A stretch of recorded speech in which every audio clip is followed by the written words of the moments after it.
Hi, this is Sabrina from A Space to Create Art, and I was looking for a quick video on a reversal drawing to have in my lesson that I'm getting ready to put on TPT, and I couldn't find one, so I didn't find one that I liked, so I'm going to go ahead and quickly show you how to do this reversal drawing.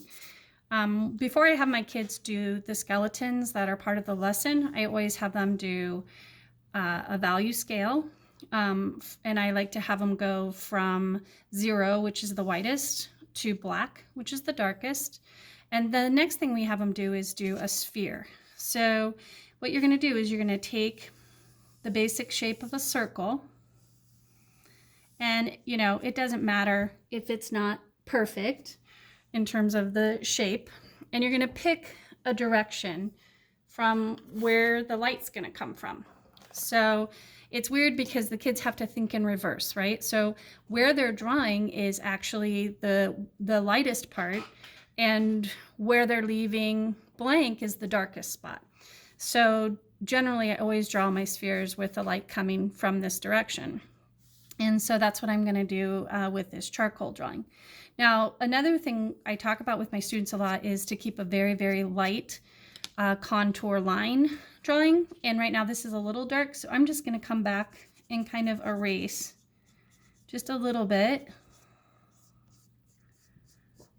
around the edges.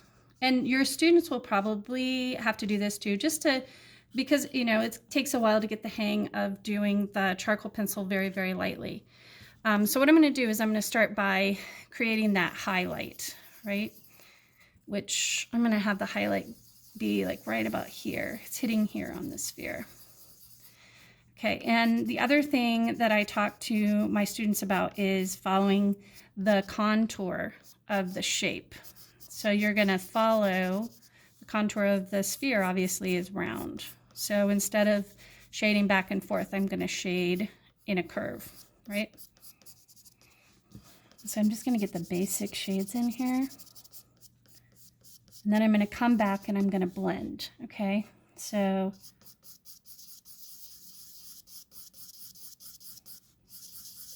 apologize if my camera is moving a little bit. I guess I'm pretty active when I draw. So anyway, you want to do a nice blending from light to dark, and you want to try to keep it smooth, okay? And so as I'm pulling away, I'm going to pull lighter and lighter with my charcoal pencil. And the real magic happens when you start using the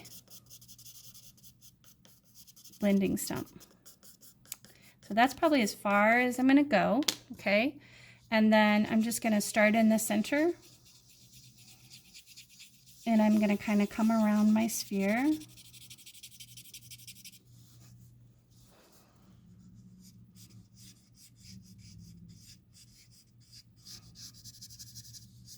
Still using the circular pattern. I'm going to have my shadow over here, so I want to keep that fairly dark, right? That's the back side of the sphere. The more value you get in this, the more three-dimensional it's going to look.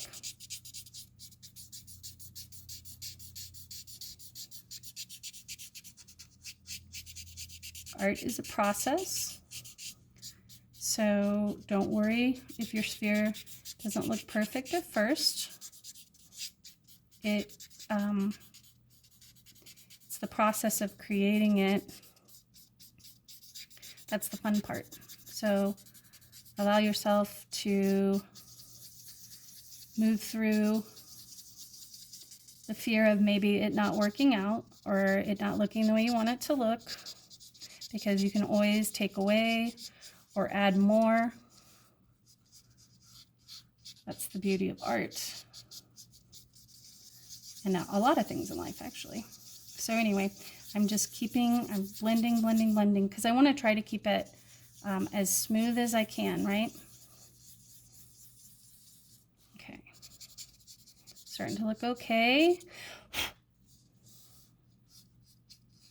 can already see how much more dimension it has, right? It doesn't look like a shape anymore. It's starting to look like a sphere, a form.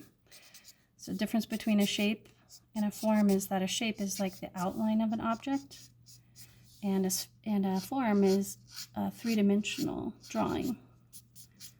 Or it doesn't have to be a drawing, but it's a three-dimensional version of an object.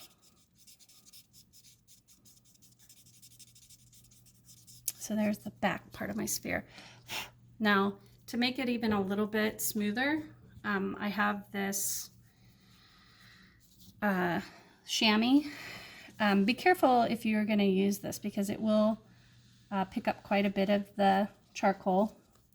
Now, you can use charcoal for this, or you can use, you can also use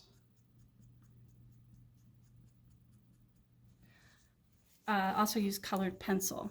Okay, so, oh shoot, see, I lifted a little too much off, but that's okay. I'll come back in. Had a little more value. It's all right. Keep the shape of my sphere.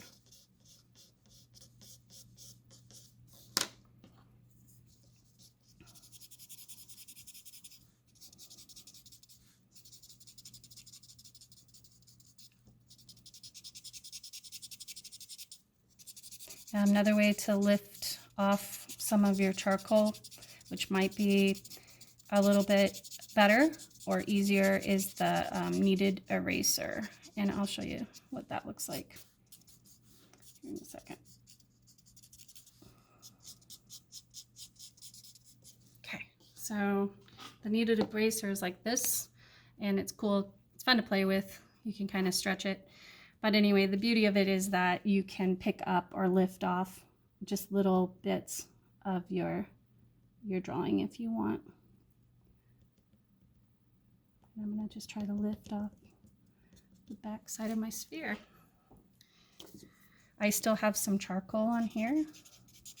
You can actually draw with your blending stump. And the truth is if you get really good at it, it's when you're doing your real drawing too with the graphite pencil, drawing with your blending stump is great because it gives you that nice smooth blend. So that looks pretty good. And then now you need to create a shadow. So the cool thing about creating a shadow is that the shadow is also reversed, right? So generally the light's coming from here. The darkest part of the shadow is going to be against the actual sphere. So what I'm going to do is I'm just going to draw it super light. I'm actually using the blending stump to draw it. It's going to be darkest there, and it's going to be the lightest here. So I'm going to use my blending stump to create that lightest part of the shadow. And then pull it over towards the sphere.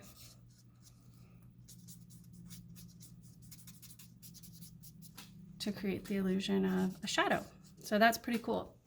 That's how you do a sphere in charcoal.